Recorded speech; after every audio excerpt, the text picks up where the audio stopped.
अगला देखिए सवाल क्या कहता है।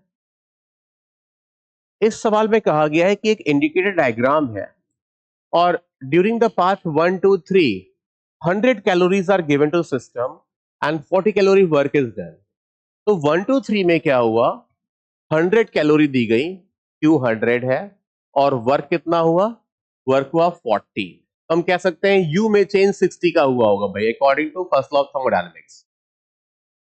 फिर 143 में 143 में जो वर्क हुआ, ये वर्क कितना हुआ, 143 में जो वर्क हुआ वो 10 हुआ। डेल्टा यू तो 60 ही होगा, तो यहां पर जो क्यू दिया गया होगा वो 70 दिया गया होगा। अब ये तो बातें हमें पता चल चुकी हैं, अब ऑप्शन पढ़ लेते हैं। Heat given to the system during path 143 70, तो ये आ गया थी। If system is brought from 3 to 1 along the straight line path, work done is 25। देखिए एक बात साफ साफ जो मुझे दिखाई पड़ रही है कि 3 से 1 में वर्क डन नेगेटिव होगा, इन्होंने +25 लिखा है, इसलिए मैं पहले ही गलत कर देता हूं इसको, ठीक है, क्योंकि नेगेटिव वर्क होगा। नेगेटिव होता तो हम चेक करते हैं एक बार, अभी तो ऐसे ही रहने जाने देते हैं।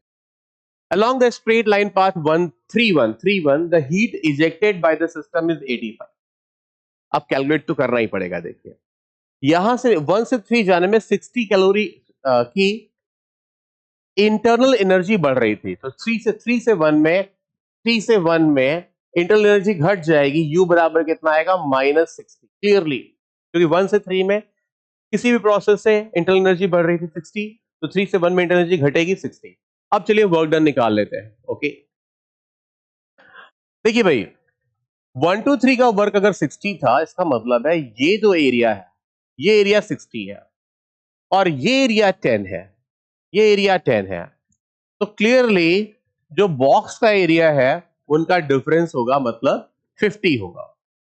और अगर ये 50 होगा, बॉक्स का एरिया 50 हो, तो आधे बॉक्स का एरिया क्या हो जाएगा, आधे बॉक्स का एरिया हो जाएगा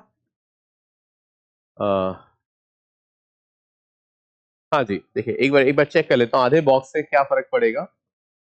नहीं वर्क डन 40 था, नहीं एक मिनट मैं सही करता हूं। देखिए हाँ जी, देखिए ये पूरा जो वर्क है, सॉरी ये जो एरिया है ये 40 दिया हुआ था, मैंने 60 बोल दिया, ये पूरा एरिया 40 है जी। अब ये 40 है, ठीक है, ये वाला एरिया 10 है, तो ये बचा एरिया कितना हुआ, ये बचा हुआ एरिया हो गया जी 30। और 30 में अगर मैं आधा आधा कर दूं, तो आधा एरिया ट्रायंगल का एरिया हुआ 15, ट्रायंगल का एरिया ध्यान रखिएगा 15 हुआ। अब सब मैं गायब कर देता हूं।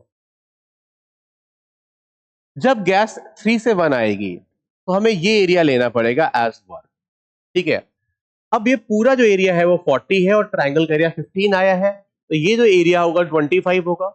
और क्योंकि गैस नेगेटिव वर्क कर रही है तो वर्क डन क्या होगा, -25। तो जो Q की वैल्यू आएगी वो -85 आएगी, मतलब गैस 85 कैलोरी हीट इजेक्ट करेगी, तो सी भी सही ऑप्शन है। अब चलिए आगे बढ़ते हैं। The internal energy of the system in state 3 is 140 calorie above that in state 1। No, it was only 60 calorie ahead of state 1, तो ये गलत ऑप्शन हो जाएगा। केवल दो ही ऑप्शन सही है यहाँ पे, कौन कौन से, ए और सी।